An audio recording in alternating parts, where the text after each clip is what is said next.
With the invasion of Ukraine going on for more than 2 years at the time this video was written, it's become pretty obvious that Putin doesn't want to back down. But what many fail to realize is that Russia's grand plans of returning to its imperialist borders have only just begun. And one of the key barriers to Russia's expansion is NATO. Putin's already enacted multiple strategies with NATO. Even though Russia and NATO aren't fighting directly, you could say they are at war. And while that war might not actually be on the battlefield, it could only be a matter of time before it escalates to that point. But how exactly are NATO and Russia at odds with one another? To learn that, it's best to take a look at Putin's exact demands that led to this horrid situation. Shortly before Russia invaded Ukraine in 2022, Putin approached NATO to discuss the following 3 hard boundaries that would need to be maintained. 1. Prevent NATO's expansion close to Russia's borders, including removing the ability for Ukraine to join NATO. 2. Remove deployed weapons and military near borders with Russia. And 3. Dismantle NATO military bases in countries that joined NATO after 1996, when the first provisional NATO-Russia agreement was reached. In each of these points, Russia has identified a key weakness in its influence and political power. The EU's and NATO's expansion have provided Europe with a unitary approach to both economy and military, weakening Russia's ability to exert demands on former Soviet and Warsaw Pact countries. This means that Russia has been slowly losing allies from its west. Ultimately, with the technological advancements in warfare, especially long-range missile capabilities, Moscow and the other wealthy and influential Russian leading population centers in Europe could feasibly be within reach in a hypothetical war against NATO, which is precisely what drove Putin to invade Ukraine in the first place. As one of the countries with historically strong ties to Russia, Ukraine was the ultimate Russian stronghold in Europe. It's one of the few countries with a significant Russian population and has a land border with both NATO countries and Russia. Ukraine joining NATO would defeat Russia's multi-decade effort to influence and retain military control in Soviet countries. This has been one of the most long-standing strategies that the Kremlin has used to exert its will on other countries, with key examples being current issues in Moldova and Georgia. The strategy has also proven partially successful in Ukraine before, considering the Russian annexation of Crimea, which was one of the precursors for NATO bolstering its expansion efforts. That's why Putin's ultimate goal is to try to dismantle NATO, whether through direct or indirect efforts. One of the key Russian efforts to undermine NATO's authority is the near-constant threat of war with NATO countries. While this primarily comes alongside the threat of using nuclear weapons, of which Russia is the world's biggest stockpiler, a traditional invasion is something that many European countries have slowly been considering as a real possibility. In leaked military documents, the German Defense Ministry goes so far as to envision Russia attacking NATO directly at some point in this year. The documents go into the details of Russia winning the war in Ukraine and starting to create a military front in the Kaliningrad Oblast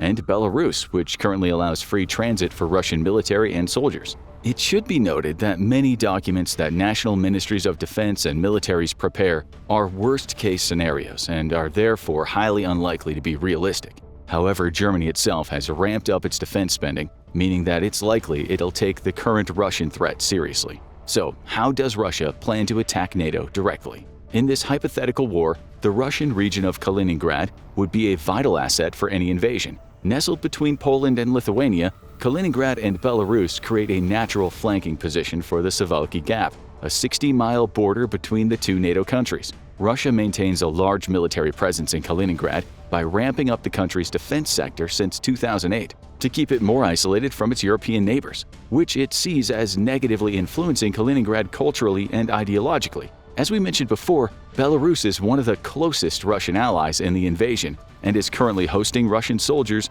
and long-range artillery equipment to extend the Russo-Ukrainian front. By reinforcing the military in Kaliningrad and Belarus, Russia can effectively create a barrier between Poland and Lithuania, effectively cutting off the Baltic countries from the rest of mainland Europe. If Russia then invades one of the Baltic countries and the Suwalki Gap simultaneously, other NATO countries would be forced to funnel their land forces through the gap. Some strategists have previously noted that this move could lead to tens of thousands of NATO casualties within the first few days of the invasion. While NATO's total military heavily outnumbers Russia, Russian conscription efforts have been nothing short of monumental. According to some reports, Russia has lost around 320,000 soldiers over the past 2 years of fighting in Ukraine. That is close to 90% of Russia's total military manpower deployed in Ukraine at the start of the invasion. By some accounts, Russia had around 470,000 troops stationed in the occupied Ukrainian territory at the start of 2024.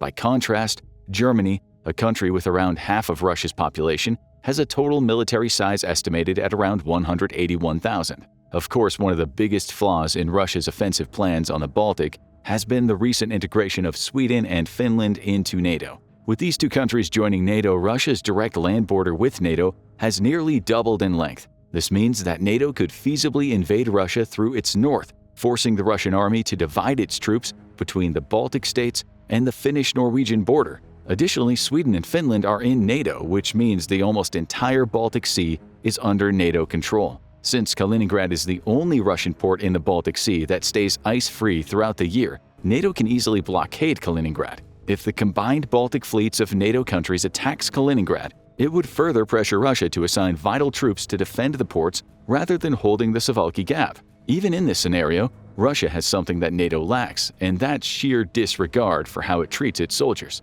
While this is not particularly positive, it can mean a whole world of difference if Russia fully utilizes its army. By throwing every available soldier into the meat grinder, Russia can try to win a war of attrition against NATO. While it could have deadly repercussions, it could be just the sort of desperate strategy that no one will expect Putin to actually implement, and therefore countries might not expect the approach. If NATO doesn't account for this possibility, if it already hasn't, it could severely underestimate the initial strength of the Russian army. This is mainly because most European countries have vastly different views of conscription. For example, once Germany ended mandatory military service, its army, the Bundeswehr, shrunk from around 310,000 troops to the aforementioned 180,000. This difference is solely due to a lack of interest in military service in the country. If the figures could be replicated across the NATO countries in Europe, it could mean that Russia could be fighting 500,000 fewer troops than they would have had those countries had mandatory military service. As such, Russia could take the next few years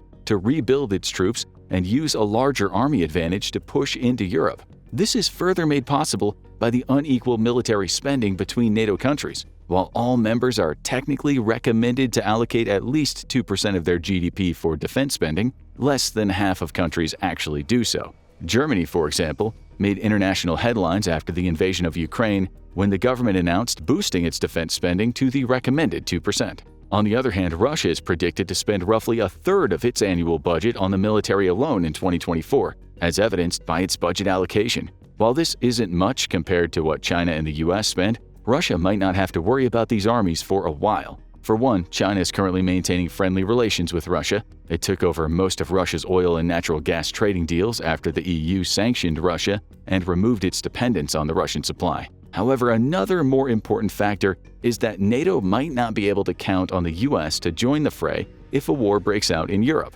While the US is obligated to abide by NATO's Article 5, which prompts all countries to join in wars, the US might not be in NATO for much longer, and that would all have to do with politics. You see, the current President Joe Biden's administration has a pretty positive view on NATO. However, the presidential elections in 2024 are pitting Biden against former President Donald Trump, one of the most polarizing political personalities in the world. Aside from amassing over 30 felony charges, Trump has been pretty vocal about his sordid opinion on NATO. He believes that the US should not feel obligated to be a member of the pact since it's by far the biggest contributor of military funding, even if only in percentage of GDP by country. While the US's defense contribution is around 3.5% of its GDP, Poland is allocating 3.9%. The pact's average is only 2.64%, and not every country has reached the recommended 2% threshold. According to the latest polls, Trump is inching ahead of Biden by around 1%. While that might not be a significant difference,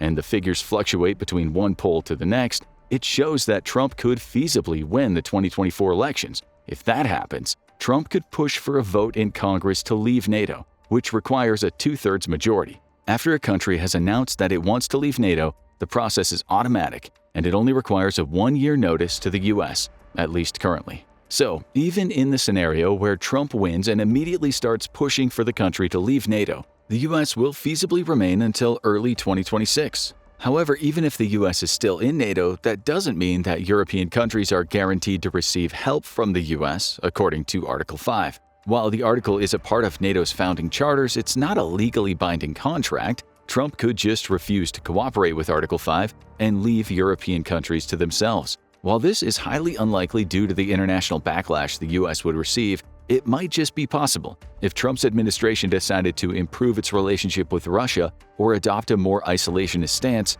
there's no telling what the repercussions could be on the global stage. Similarly, Russia doesn't want to leave the US elections up to chance. Multiple reports have suggested that Russia has interfered with US politics and elections in both 2016 and 2020. This means that Russia already has a well-developed playbook on how to operate and distort the existing information present in US media and fit its desired narrative. The Office of the Director of National Intelligence has suggested that Russian efforts to undermine democracy and infuse American media with more content to further its agenda will only escalate in the coming years. This will mean that Putin has already concocted a plan to ally himself with Trump and have the US leave NATO to start the process of dismantling NATO. And there's always the threat of using nuclear weaponry. One of the key reasons why Russia is so heavily reinforcing Kaliningrad is due to its favorable location in Europe. With modern missile launching capabilities, precision strikes from Kaliningrad could hit every European NATO capital before the countries could deploy their anti-air defenses. In May 2022, the Russian army hosted a military exercise in Kaliningrad, providing a detailed simulation of their missile launchers. Since this equipment is capable of deploying both traditional long-range missiles and nuclear ones, it's a clear show of force and possibly intent for NATO countries to see. However, Putin has used the nuclear threat quite often over the past few years. It's been one of the Kremlin's favorite defense mechanisms whenever NATO announces new military donations to Ukraine. But this saber-rattling has yet to yield results with world leaders, since Ukraine has consistently received more advanced weaponry since the invasion. Or is that really Putin's goal? While the threat of nuclear warfare might certainly rattle world leaders and significantly delay traditional aid to Ukraine, world leaders might not be the intended target for Putin. That could be the regular citizens. Faced with constant nuclear threats looming on the horizon, the citizens of NATO countries could become apathetic or even contrary to the causes supported by the pro-military leaders. Given enough propaganda, time, and fear-mongering, it's not out of the realm of possibility to imagine countries further curbing their military budgets because even fewer people sign up for military service or abandon conscription. This could be a real blow to NATO's military power and give Putin another way to dismantle the alliance from within. Faced with a choice of fighting for countries that are not their own and the fear that Putin's wrath might result in the bombing of their cities out of existence, soldiers could easily opt out. Then some world leaders might abandon warfare and turn to the negotiating table. Only this time, Russia would have the upper hand and could enforce its demands in return for keeping the status quo on nuclear weapons. Considering how little Russia can invest in the strategy and how much it can get, this could be a lucrative way to approach negotiations. While risky, this plan could make Putin one of the most successful leaders in Russian history. This part of Putin's plan has been so well developed that it has its own name, dubbed the reflexive control theory. It involves giving your opponents information so that their response can be uniquely predetermined to align with your goals. In Russia's case, the threats of war are constantly escalating the situation. If NATO comes up with a plan to help Ukraine end the war in its favor, Putin could counter that with another nuclear threat, forcing NATO to reconvene and ultimately curb its aid to Ukraine, or ultimately decide against it altogether. As soon as there's news about planned military exercises in Russia with equipment that could be used for nuclear warfare or simulating it, NATO would try to demonstrate that it won't present a nuclear threat itself. This attempt to de-escalate the situation allows Putin to effectively control the rhetoric of how much NATO countries can invest in helping Ukraine, or even guide their own governments on military matters. One of the great examples here would be the nuclear arsenals of European NATO countries. There are only two of those, the UK and France. But so far, Putin hasn't been worried about either NATO country using their nuclear weapons because their legislation prohibits their use unless the country is under direct threat. That means that even if, for example, the Baltic countries were attacked with nuclear weapons by Russia, the nuclear weapons in France and the UK would remain unavailable to the rest of NATO. If Putin maintains Russia's offensive by reflexive control, he can continue to threaten nuclear war as soon as either the UK or France announce a change in how they're willing to use its nuclear warhead supplies. This leaves the US as the only nuclear-ready nation. Considering that Trump being elected could take the US out of the equation, Putin can maintain his upper hand and used the reflexive control methodology to win the war in Ukraine by forcing NATO's hand. Reflexive control is also the key reason why Ukraine hasn't been allowed to join NATO before. Due to Putin's previous threats, if the country were to join NATO, Putin could have invaded, forced the rest of NATO to invoke Article 5, and then plunged the entirety of Europe into war. It's also why NATO hasn't so far directly deployed its troops to defend Ukraine, but only keeps sending ammunition and equipment. But as mentioned earlier, it's not just military warfare that Putin has in store for Europe. One of Russia's key pressures on NATO has also been the country's economies. The invasion of Ukraine also marked a turning point in the world's effort to recover from economic effects of the COVID-19 pandemic. Most predictions in late 2021 suggested that the global economy would bounce back with 5% growth in 2022, but a year later, the economy grew only by 3.1%, and the forecast for 2023 was similarly grim at only 2.2%. European countries were hit the worst, with average economic growth of only 0.2%. By contrast, Russia was almost immediately beset by economic sanctions upon invading Ukraine. According to the BBC, at the 2-year mark from the start of the invasion, around 4,000 entities were sanctioned by the US to prevent Russia from gaining vital access to technology and funds to keep fueling its war effort. The total number of sanctions against Russia is now more than 17,000. The world gambled that the severed trade relations would drain the country's coffers and prevent it from waging an extended war. Yet despite all the odds, Russia managed to surpass its growth projection by double, from 1.3% to 2.6% in 2023, compared to the European average of 0.9%. According to the Center for Strategic and International Studies, Russia's economic growth has slowed by a cumulative 5% over the 2 years since the invasion. However, the Russian economy has managed to grow despite that. Effectively, the sanctions imposed on Russia have only slowed how much money it can invest into its military. Russia has managed to keep its inflation in check thanks to the aggressive bank interest rates and shifting its export strategy. Finding itself unable to export its materials and resources to Europe, Russia turned to China and Central Asia as its next biggest benefactors. It secured a lucrative deal with China to export oil, albeit at a discounted price of what it used to set for the European market. Despite that, the country managed to earn $15.6 billion in oil export revenue in January 2024. If Putin carefully navigates global geopolitics to keep these trade deals and the price of oil stays put, Russia could theoretically fund its war machine forever, solely due to favorable exports. Additionally, according to the budget reports for 2024, Russia might be going all in on the war effort and bolstering its military. A report by Reuters suggests that Russia will freeze its spending on education and healthcare, while also heavily curbing its investments in infrastructure and construction.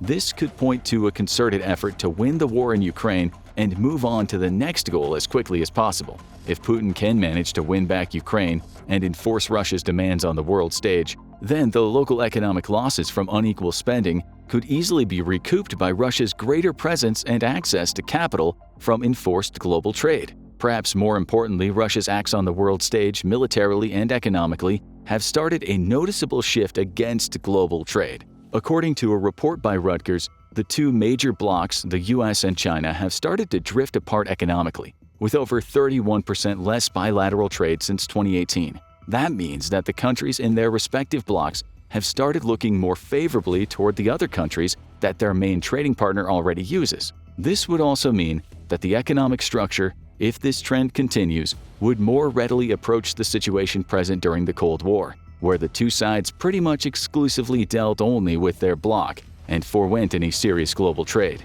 While some economists believe that this trend would spell doom for Russia, the country's economy has proven more resilient than previously imaginable. If Russia could maintain economic growth despite sanctions, allying with China and more closely depending on the world's second-largest economy could prove to have its merits. While China is technically a neutral party in the war, its interests are more closely aligned with that of Russia. It's also one of the US's biggest political and economic rivals, and its trade routes are more vulnerable to American interference. If China manages to exploit more of Russia's resources, providing Putin with much-needed money and war technology in return, then both countries could seemingly share these goals and try to undermine the global economy. But how likely are all of these plans to work? On the military front, Sweden and Finland's accession into NATO has put a significant wrench into Putin's plan to utilize the Suwałki Gap to its fullest extent. With the land border extended, NATO can create a more effective counteroffensive and undermine Putin's efforts to control Kaliningrad.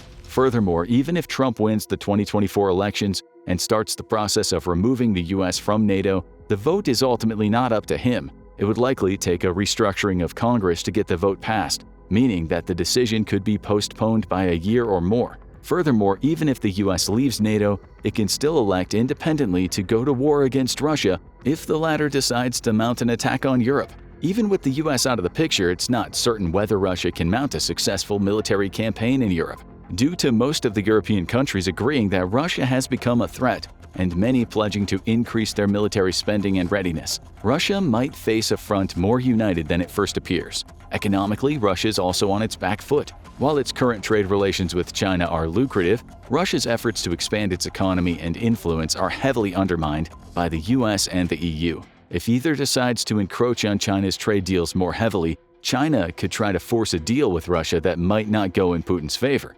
Additionally, China itself could be a military threat to Russia if it considers that access to Siberia and Russia's current preoccupation with Ukraine are worth the risk. But what do you think? Do Putin's plans of destroying NATO have any merit, or will the alliance prove to be unbreakable and force Putin to reassess Russia's imperialistic tendencies? Let us know in the comments. Then check out insane ways Vladimir Putin survived assassination attempts, or watch this video instead.